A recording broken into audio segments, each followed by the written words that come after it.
میرے بھائیو، رمضان کا بابرکت مہینہ آنے والا ہے۔ اللہ تبارک و تعالیٰ سے دعا کرتے ہیں کہ اللہ تبارک و تعالیٰ اس بابرکت مہینے میں ہمیں زندہ رہنے کی توفیق عنایت فرمائے اور اس مہینے کے روزے اور اس مہینے کی برکات اور رحمتوں سے فائدہ اٹھانے کی توفیق عنایت فرمائے۔ اس بابرکت مہینے کی مناسبت سے آج روزوں کے متعلق تھوڑی سی گفتگو کروں گا اور اس کے بعد آپ کے سوالوں کی طرف آؤں گا جو کہ بہت زیادہ ہوتے ہیں۔ میں آپ کی خواہشات کا احترام کرتے ہوئے کوشش کرتا ہوں کہ کافی سارا ٹائم سوالوں کو دیا جائے، لیکن پھر بھی کئی سوال رہ جاتے ہیں اور اس کے اوپر بھائیوں سے معذرت چاہتا ہوں، خصوصاً میرے وہ بھائی جو زبانی سوال کرتے ہیں۔ ان میں سے کئی ایک بہت محترم ہوتے ہیں، اپنا تعارف بھی کرواتے ہیں، میں دل سے ان کی عزت کرتا ہوں، لیکن جو لکھے ہوئے سوال ہوتے ہیں چونکہ وہ گزشتہ دن کے ہوتے ہیں، گزشتہ روز کے ہوتے ہیں، اس لیے میں یہ مناسب سمجھتا ہوں کہ ان کا حق پہلے بنتا ہے، اس لیے میں ان کا جواب دینے کی پہلے کوشش کرتا ہوں۔ تو میرے بھائیو، روزہ اللہ تبارک و تعالیٰ کی عبادات میں سے ایک عظیم عبادت ہے، اور یہ تو آپ سارے پہلے سے جانتے ہیں کہ اللہ تبارک و تعالیٰ نے تمام جنوں کو، تمام انسانوں کو کیوں پیدا کیا ہے؟ صرف اپنی عبادت کے لیے۔ کیوں پیدا کیا ہے؟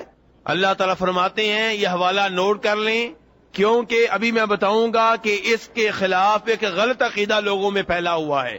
بلکہ غلط عقیدے کی بات پہلے کر دوں، کافی سارے لوگ یہ سمجھتے ہیں، ان کو بتایا جاتا ہے کہ کائنات کو پیدا کرنے کا مقصود نبی علیہ الصلاۃ والسلام ہے، اور کہا جاتا ہے کہ آپ وجہ کائنات ہیں، آپ کی وجہ سے اللہ تبارک و تعالیٰ نے کائنات کو پیدا کیا ہے۔ میرے بھائیو، یہ بات کسی صحیح حدیث سے ثابت نہیں ہے، اس بارے میں ایک من گڑت روایت آتی ہے، اور من گڑت روایت کی کوئی حیثیت نہیں ہے۔ اس کے مقابلے میں قرآن پاک جو شک و شبہ سے بالا تر ہے، 27واں سپارہ سورہ ذاریات، اللہ تعالیٰ فرماتے ہیں، وَمَا خَلَقْتُ الْجِنَّ وَالْإِنسَ إِلَّا لِيَعْبُدُونَ، کہ میں نے جنوں اور انسانوں کو صرف اپنی عبادت کے لیے پیدا کیا ہے۔ اللہ نے کیوں پیدا کیا ہے؟ صرف اپنی عبادت کے لیے، کوئی اور مقصد نہیں ہے۔ نبی علیہ السلام کی شان بہت بلند ہے، آپ کا مقام بہت بلند ہے، آپ کی فضیلت بہت زیادہ ہے، لیکن اس کا مطلب یہ نہیں ہے کہ آپ کی فضیلت کے نام پہ قرآنی حقائق کو جھٹلایا جائے اور من گڑت روایات کو رواج دیا جائے، یہ درست نہیں ہے۔ تو بہرحال اللہ نے مجھ اور آپ کو اپنی عبادت کے لیے پیدا کیا، تو اللہ کی عبادات میں سے ایک عظیم عبادت روزہ ہے۔ یہ وہ عظیم عبادت ہے جس سے اللہ کا قرب حاصل ہوتا ہے، انسان کو اللہ کے قریب ہونے کا موقع ملتا ہے۔ یہ وہ عظیم عبادت ہے جس کے اوپر بے حساب اجر و ثواب ملتا ہے۔ یہ وہ عظیم عبادت ہے جس کی وجہ سے انسان جنت میں داخل ہونے کا حقدار بنتا ہے۔ یہ وہ عظیم عبادت ہے جس کی وجہ سے انسان جہنم کی آگ سے بچ سکتا ہے۔ جناب ابو ہریرہ فرماتے ہیں، اور یہ حدیث تو بیان کرنے لگا ہوں، اسے امام بخاری اور امام مسلم دونوں نے اپنی اپنی کتب میں جگہ دی ہے۔ فرماتے ہیں امام بخاری، امام مسلم جناب ابو ہریرہ سے روایت کرتے ہوئے کہ فرمایا نبی صلی اللہ علیہ وسلم نے، کل عمل ابن آدم لہ الا الصیام فانہ لی وانا اجزی بہ، کہ انسان کے جتنے بھی نیک اعمال ہیں، جتنی بھی وہ عبادتیں کرتا ہے، ان کا فائدہ اسی کو ہوگا۔ آپ نماز پڑھتے ہیں، اس کا فائدہ آپ کو ہے، آپ حج کرتے ہیں، اس کا فائدہ آپ کو ہے، اور حج میں ریاکاری کا خطرہ رہتا ہے، نماز میں بھی ریاکاری دکھلاوے کا خطرہ رہتا ہے، لیکن فرمایا الا الصیام، اللہ کہتے ہیں روزہ وہ عبادت ہے جو خالص میرے لیے ہے، کیونکہ اس میں ریاکاری کا امکان بہت کم ہے۔ اللہ فرماتے ہیں وَأَنَا أَجْزِي بِهِ، اس کا بدلہ کیا ہے، اس کی جزا کیا ہے؟ فرمایا اللہ تعالیٰ نے یہ عبادت مجھے اتنی پسند ہے کہ میں اس کی جزا نہیں بتا رہا، اس کا بدلہ نہیں بتا رہا، بس میں یہ کہہ رہا ہوں کہ اس کا بدلہ میں دوں گا۔ جب بدلہ دینے والا اللہ ہو تو آپ اندازہ کر لیں وہ بدلہ کتنا زیادہ ہوگا، وہ اجر و ثواب کتنا عظیم ہوگا۔ عقل مند کے لیے اشارہ کافی ہے۔ جب اللہ تبارک و تعالی جیسی ذات یہ کہے کہ اس نیک عمل کا بدلہ میں دوں گا، تو آپ تصور کر سکتے ہیں کہ وہ بدلہ کتنا عظیم ہوگا، وہ اجر و ثواب کتنا زیادہ ہوگا۔ فَإِذَا كَانَ يَوْمُ صَوْمِ أَحَدِكُمْ، فرماتے ہیں نبی صلی اللہ علیہ وسلم، پہلے آپ نے بتا دیا کہ روزہ کتنی عظیم عبادت ہے، آگے آپ فرماتے ہیں وَالصِّيَامُ جُنَّةٌ، کہ روزہ ڈھال ہے۔ روزہ کیا ہے؟ ڈھال کسے کہتے ہیں میرے بھائیوں؟ پرانے زمانے میں جب لڑائی آمنے سامنے ہوتی تھی تلواروں سے، نیزوں سے، تیروں سے، تو اس وقت لڑنے والے لوگ اپنے پیٹ پہ ڈھال باندھ لیا کرتے تھے۔ ڈھال کبھی لوہے کی ہوتی، کبھی چمڑے کی ہوتی۔ کیا مقصد ہے اس کا ڈھال کا؟ کہ اگر دشمن کی طرف سے حملہ ہو تو یہ ڈھال میرے پیٹ کی حفاظت کرے، میرے پیٹ کو بچا لے۔ تو فرماتے ہیں نبی علیہ السلام الصیام جنۃ، روزہ ڈھال ہے۔ تو روزہ ڈھال ہے تو یہ کس چیز سے بچاتا ہے؟ یہ جہنم کی آگ سے بچاتا ہے۔ روزہ ڈھال ہے، کس سے بچاتا ہے؟ یہ گناہوں سے بچاتا ہے۔ روزہ ڈھال ہے، فرماتے ہیں نبی علیہ السلام، پھر کیا کیا جائے؟ فَإِذَا كَانَ يَوْمُ صَوْمِ أَحَدِكُمْ، آپ فرماتے ہیں جب تم میں سے کسی کا روزہ ہو، فَلَا يَرْفُثْ وَلَا يَسْخَبْ وَلَا يَجْهَلْ، فرمایا روزے کے دوران گندی گفتگو نہیں کرنی، بری باتیں نہیں کرنی، کسی کو گالی نہیں دینی، بے حیائی والی باتیں نہیں کرنی، ولا یسخب، روزہ بڑی عظیم عبادت ہے، روزے کے وقار کا خیال رکھنا ہے، روزے کے دوران شور شرابہ نہیں کرنا، ولا یجہل، دوران روزہ کسی سے لڑائی جھگڑا نہیں کرنا۔ سوال پیدا ہوا اگر آپ نہ لڑیں، کوئی آپ سے دھکے سے لڑے تو پھر کیا کیا جائے؟ فرماتے ہیں نبی علیہ السلام کہ اگر تم سے کوئی اور لڑے، تمہیں برا بلا کہے، تمہیں گالی دے، فَلْيَقُلْ، اس سے بڑے پیار و محبت سے کہہ دو انی صائم، میں روزے کی حالت میں ہوں، میں نے روزہ رکھا ہوا ہے۔ اس سے اس کو احساس ہوگا کہ روزے کا مجھے بھی احترام کرنا چاہیے، یہ روزے کا کتنا احترام کر رہا ہے، اور اس سے اس کو پتا چلے گا کہ یہ جس کو میں گالیاں دے رہا ہوں، جس سے میں لڑائی جھگڑا کرنا چاہ رہا ہوں، یہ بھی مجھے گالی دے سکتا ہے، یہ بھی لڑائی کر سکتا ہے، لیکن یہ کیوں نہیں لڑ رہا؟ روزے کی وجہ سے۔ اس سے پتا چلا کہ روزہ ایک عظیم عبادت ہے، اس کے ذہن میں ایک پیغام گیا۔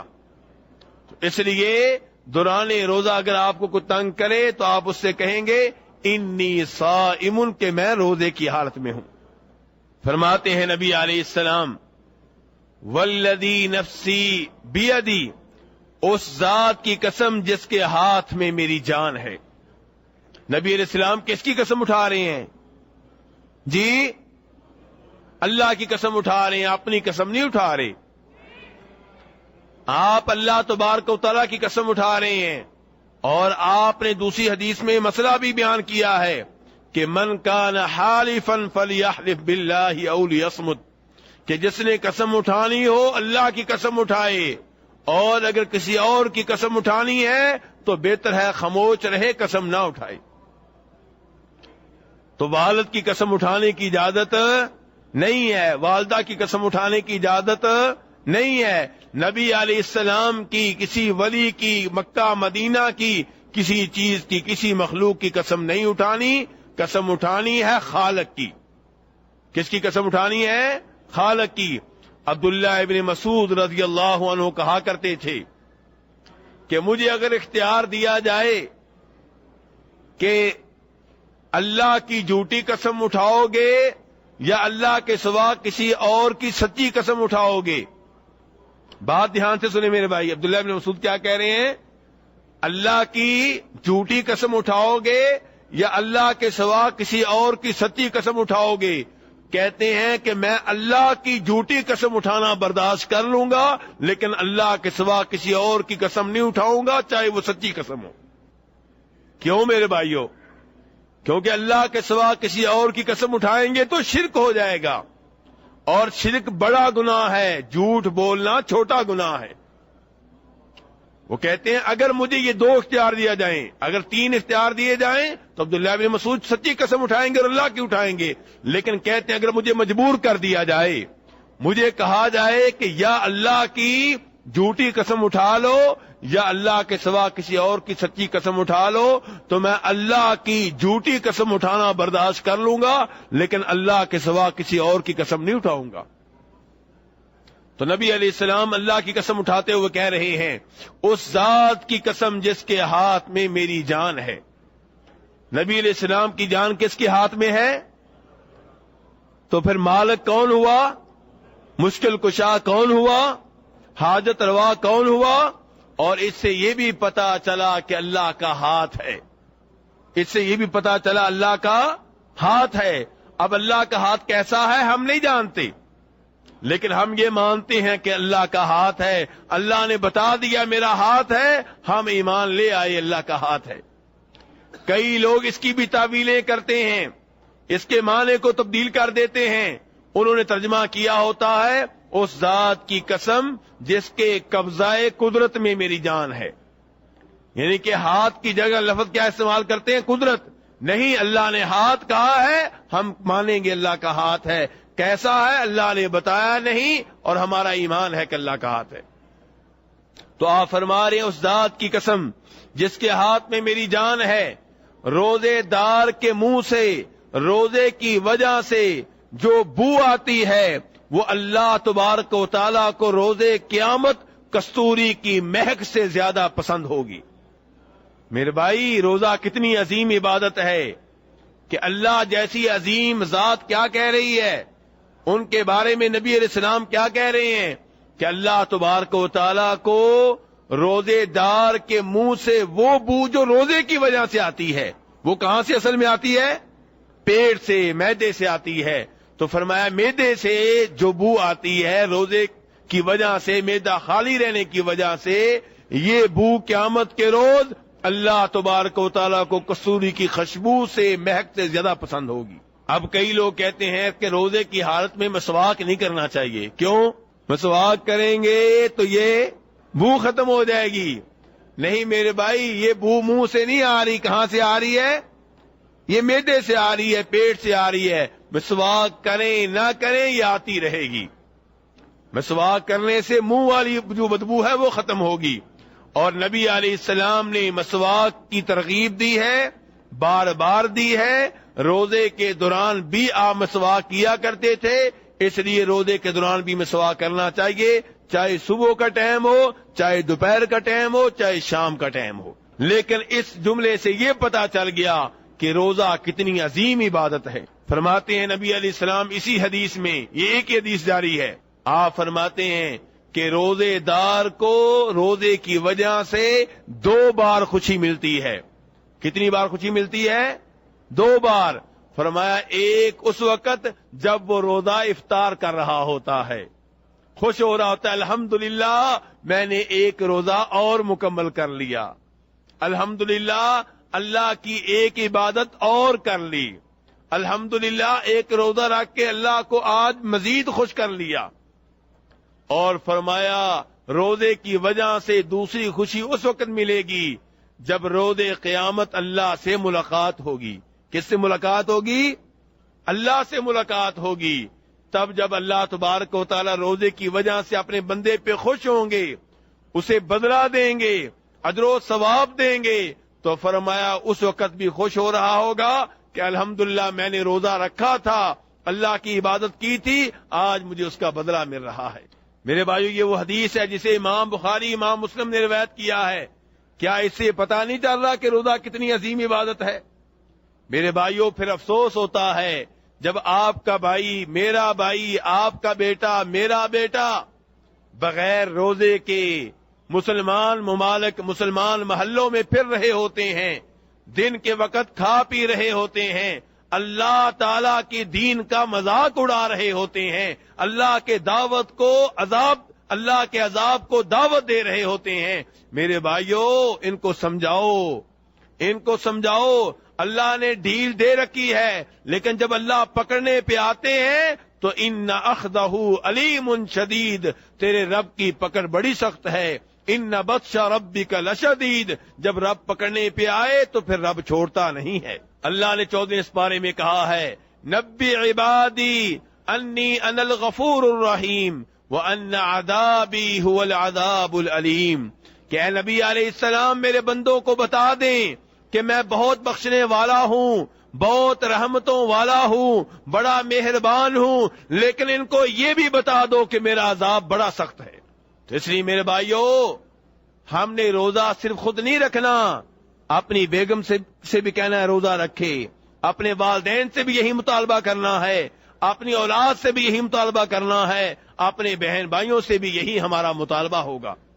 روزہ وہ عظیم عبادت ہے، جناب ابو ہریرہ فرماتے ہیں، فرمایا نبی علیہ السلام نے من صام رمضان ایمانا واحتسابا غفر له ما تقدم من ذنبی، فرمایا جس نے روزہ رکھا ایمان کی حالت میں، اللہ کے اوپر ایمان ہے، اللہ کے رسولوں کے اوپر ایمان ہے، اللہ کے فرشتوں کے اوپر ایمان ہے، اللہ کی کتابوں کے اوپر ایمان ہے، آخرت کے اوپر ایمان ہے، تقدیر کے اوپر ایمان ہے، اور ایمان کی حالت میں اللہ سے ثواب لینے کے لیے روزہ رکھا، فرمایا اس کے گزشتہ سارے گناہ معاف ہو جاتے ہیں۔ اس حدیث کو امام بخاری امام مسلم نے روایت کیا ہے۔ اسی موضوع پہ تیسری حدیث وہ ہے جسے جناب ابو سعید خدری روایت کرتے ہیں، کہتے ہیں کہ فرمایا نبی صلی اللہ علیہ وسلم نے جس نے اللہ کی راہ میں ایک روزہ رکھا، کتنے روزے رکھے؟ ایک روزہ، اللہ تبارک و تعالی اس ایک روزے کی وجہ سے اسے جہنم کی آگ سے اتنا دور کر دیں گے کہ جتنا فاصلہ 70 سال میں طے ہوتا ہے اتنا اسے جہنم کی آگ سے دور کر دیں گے ایک روزے کی وجہ سے۔ میرے بھائیو، اس موضوع پہ آخری روایت ذکر کر کے پھر آپ کے سوالوں کی طرف آؤں گا۔ امام بخاری امام مسلم دونوں روایت کرتے ہیں سہل بن سعد الساعدی رضی اللہ عنہ سے کہ فرمایا نبی علیہ الصلوۃ والسلام نے ان فی الجنۃ بابا یقال له الریان يدخل منه الصائمون، کہ جنت کے کئی دروازے ہیں، جنت کے کئی گیٹ ہیں۔ دوسری روایت میں بھی وضاحت آتی ہے کہ جنت کے ایک گیٹ کا نام ہے نماز گیٹ۔ کیا نام ہے؟ نماز گیٹ۔ جنت کے ایک اور گیٹ کا نام ہے جہاد گیٹ۔ جنت کے ایک اور گیٹ کا نام ہے صدقہ گیٹ، اور ایک گیٹ کا نام ہے ریان۔ ایک گیٹ کا نام کیا ہے؟ اور جنت کے کتنے گیٹ ہیں، کتنے دروازے ہیں؟ 8۔ جہنم کے کتنے دروازے ہیں؟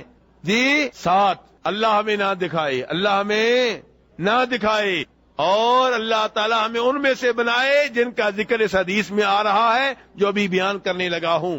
فرماتے ہیں نبی علیہ السلام جنت کا ایک گیٹ ہے، اس کا نام ہے ریان گیٹ۔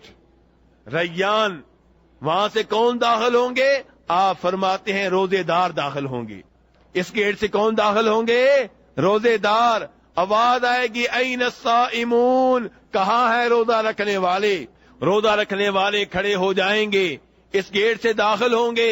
جب وہ داخل ہو جائیں گے گیٹ بند ہو جائے گا، اس گیٹ سے کوئی اور داخل نہیں ہو سکے گا۔ میرے بھائیو، روزہ تو ہر مسلمان رکھتا ہے، تو پھر کیا سارے ادھر سے داخل ہوں گے؟ نماز بھی ہر مسلمان پڑھتا ہے، تو پھر کیا بنے گا؟ میرے بھائیو، مسئلہ یہ ہے کہ فرض روزے تو ہر ایک نے رکھنے ہیں، فرض نمازیں تو ہر ایک نے پڑھنی ہیں، فرض جہاد تو ہر ایک نے کرنا ہے، فرض زکوٰۃ تو ہر ایک نے ادا کرنی ہے۔ پتہ یہ معلوم یہ ہوتا ہے کہ ان دروازوں کا تعلق ہے کہ فرض کے بعد نوافل میں، نفلی عبادت میں آپ کس چیز کا زیادہ اہتمام کرتے ہیں؟ جو زیادہ نفلی نمازیں پڑھنے والا ہوگا اسے نماز گیٹ سے کہا جائے گا آؤ جنت میں داخل ہو جاؤ۔ جو فرض زکوٰۃ ادا کرنے کے بعد کثرت سے صدقہ خیرات کرنے والا ہوگا اسے صدقہ گیٹ سے بلایا جائے گا آؤ جنت میں داخل ہو جاؤ۔ جو فرض جہاد کے علاوہ نفلی جہاد بھی کرتا رہا ہوگا اسے کہا جائے گا آؤ جہاد گیٹ سے داخل ہو جاؤ۔ جو فرض روزے رکھنے کے بعد نفلی روزے، سوموار کا روزہ، جمعرات کا روزہ تین چاندنی راتوں کے روزے یعنی کہ 13, 14, 15 تاریخ کے روزے رکھتا رہا ہوگا, شوال کے 6 روزے رکھتا رہا ہوگا, ایسے روزے جو رکھے گا اسے کہا جائے گا آؤ ریان گیٹ سے داخل ہو جاؤ. اور جناب صدیق رضی اللہ عنہ نے یہ حدیث سن کر نبی علیہ السلام سے سوال کر لیا, اللہ کے رسول کیا کوئی ایسا خوش نصیب بھی ہوگا جسے جنت کے سبھی دروازوں سے بلایا جا رہا ہوگا؟ فرمایا ہاں ابو بکر, ایسے خوش نصیب بھی ہوں گے. وَأَرْجُو أَن تَكُونَ مِنْهُمْ, مجھے امید ہے کہ تو انہی میں سے ہوگا. آپ نے کیا لفظ بولا؟ مجھے امید ہے کہ تو انہی میں سے ہوگا. یہاں سے جناب صدیق کی شان بھی معلوم ہوئی, ان کا مقام بھی معلوم ہوا. تو میرے بھائیوں پتہ چلا روزے رکھنا بڑی عظیم عبادت ہیں. فرض روزے بھی رکھیں اور اس کے بعد نفلی روزے بھی رکھیں. روزوں کے موضوع پہ انشاءاللہ گفتگو ہوتی رہے گی. اللہ تبارک و تعالی ہمیں رمضان کے روزے, رمضان کا قیام, رمضان کی تراویح, رمضان کی تلاوت, رمضان میں صدقہ خیرات کرنے کی توفیق عنایت فرمائیں. وآخر دعوانا الحمدللہ رب العالمین.